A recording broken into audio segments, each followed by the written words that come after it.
Night Sessions.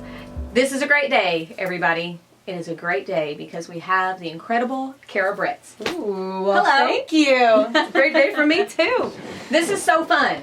I'm so glad you're here. I'm so happy to be here. We've been trying to do this for a little bit now. I know. Well, we finally caught you in town. Well, I was too nervous, really. That was my real excuse. Well, you know, several singers have said they're nervous to come here, but the reality is they are all incredible. And, you know, it is, I guess it is important for us to say, though, it is kind of a vulnerable moment. Yeah. To come in and just the freedom say, of picking your own song. Yes. It's a lot. Yes. It's really cool. It sort of gets you back in touch with why we started this in the first place. You know, refining your love of singing. Yes. So, which is what we love, because we did all start out probably, I mean, I'm assuming for you, like either sitting in your bedroom or your living room, just singing the same song over and over and over in order to get the licks. Yeah. And to get it all. Mimicking, And copying, trying to do it my way, which never sounded as good. Thought I was killing it in the shower. Yeah. For her, it was probably Kelly Clarkson. For me, it was Whitney Houston. Ooh, so, Kelly. know. It was always Kelly. I mean, she came around in the middle of it somewhere, but I'll never forget the first time I heard her sing. I thought, oh, here's a small town girl with an awesome, like, husky kind of voice that can sing high, and it was certainly something to aspire to. Yeah, it was Kelly. Well, let's talk a little bit about, you know, going back to our roots a little bit. Where are you from?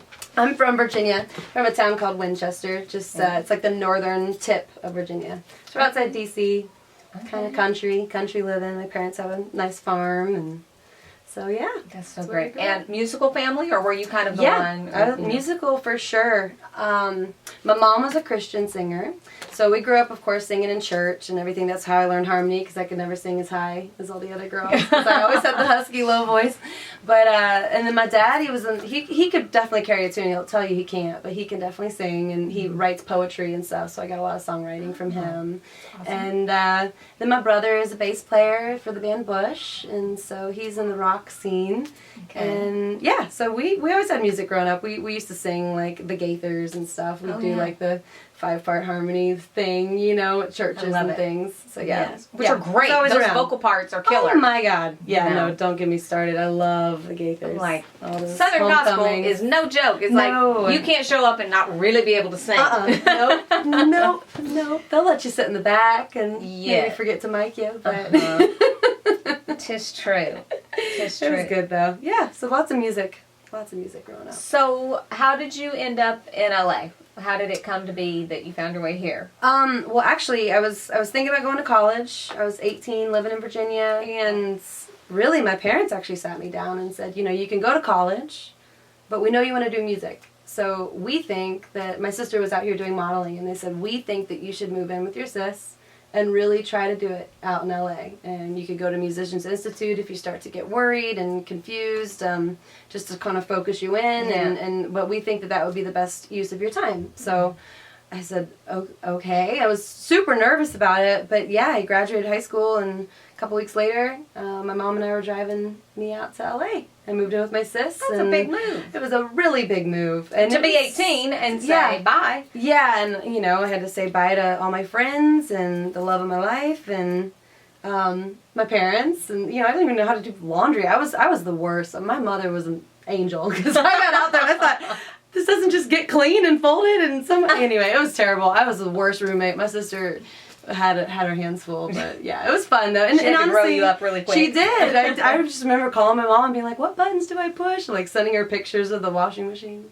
But we got through it, and my sister and I got super close because of it. And my brother was out here, so we worked together a lot. And really, that's what got me out here. My parents just kind of kicked me and said, you know, you gotta go. If you're gonna go, because you're just wasting your time if you're not gonna do it. Yeah. And we think you're good, and we think you can do it. And so I had a lot of support. Just a little different, I think, than a lot of stories, but that's true. Yeah. So take me from, you get out here, you probably don't know a ton of people. So what was your what's your story, or what was your strategy to start trying to get connected in the LA music scene?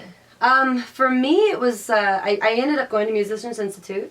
I'd go on Craigslist and look for auditions. I would join any band that anybody around the school would let me be in. I went to every audition, even if they said like piano player that can sing.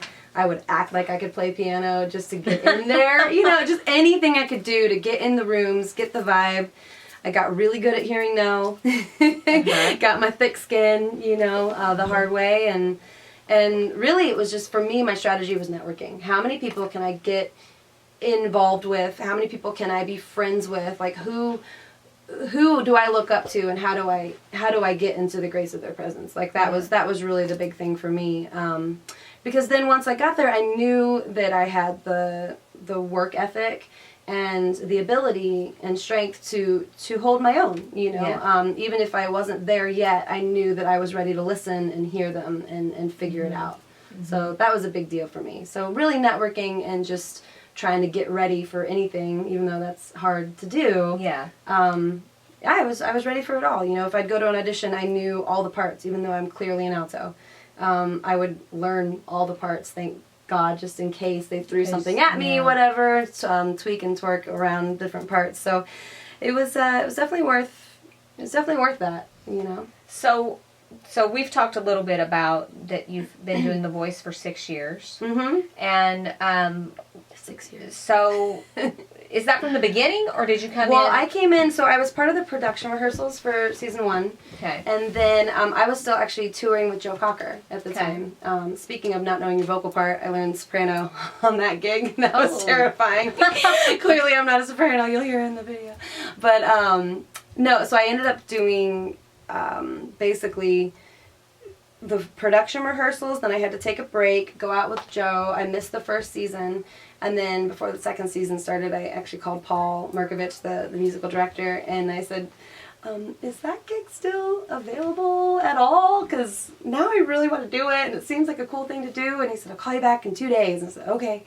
And he called me back and said, okay, yeah, we'd love to have you, and can you build a team, and we'll kind of figure out this thing. They just kind of wanted to try something new.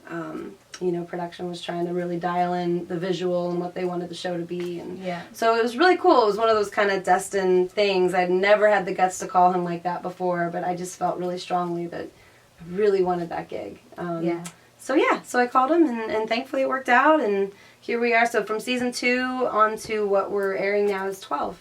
So wow, yeah, it's just crazy. Double time, because it's 2 seasons a year, it's crazy. We're almost, you know, Idol was on air for 15 years, but they did 15 seasons in 15 years. That's right. We've been 6 years, 12 seasons, so it's moving like a freight train. But we're all happy. I mean, we're just holding on tight, trying to enjoy the ride, because you never know when something's going to stick. So. And you have a great time, and you have a great camaraderie with, of course, we featured here in season 1. We had Stevie Mackey here, who we love and adore. He's the best. And just an incredible singer. Yeah. And Denise. And Denise is coming.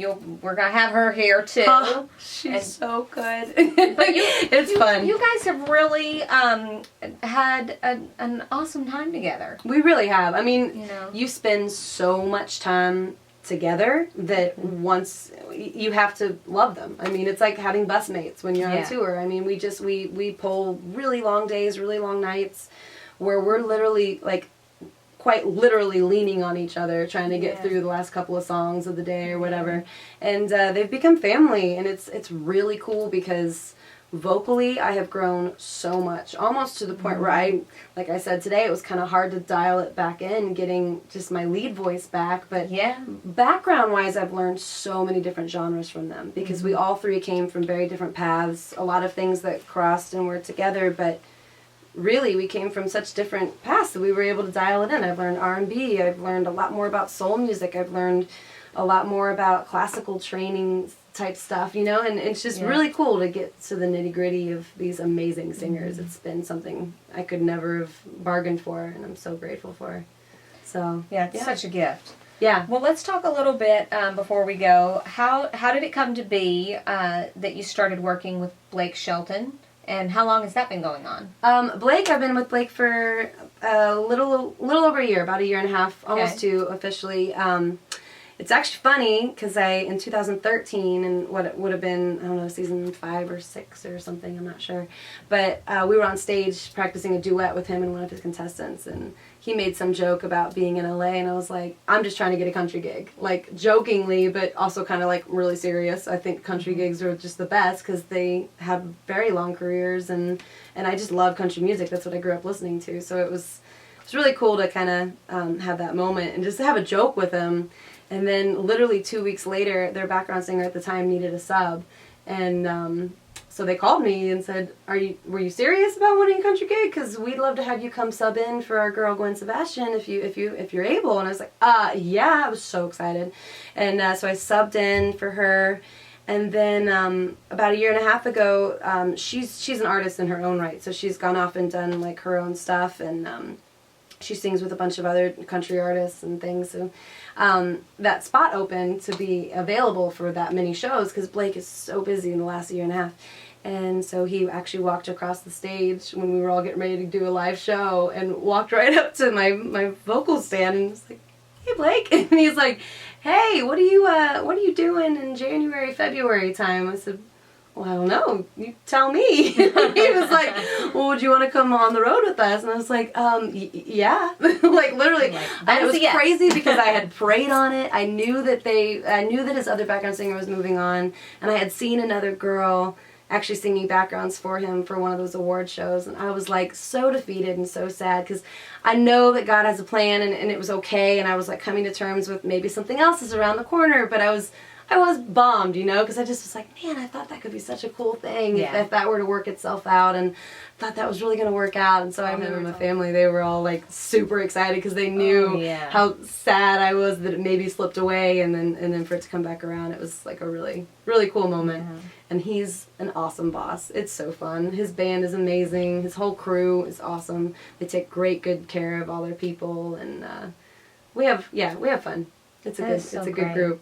So, well, I'm so happy for you that it feels like, you came out here and you really are a success story. Well, and it's great, and it's so incredible, and we're just thrilled that you are now a part of the Black and White Sessions family. Thank you. I feel very privileged. I watched all these videos last night. You guys are the ones I look up to, though. This is a big moment for me, I have to say. Wow. Working for you guys is very cool. That means a lot to us too, because we're hopeful that more and more people like you guys will find out about people like Keri. Yeah. And come show us your chops so we can hire you on stuff. That's right. All right. Awesome. Well, we'll hope to see you again soon. Yeah, absolutely. All right. Hopefully I'll be back with my compadres. Yes. Yes. Awesome. Right. Okay.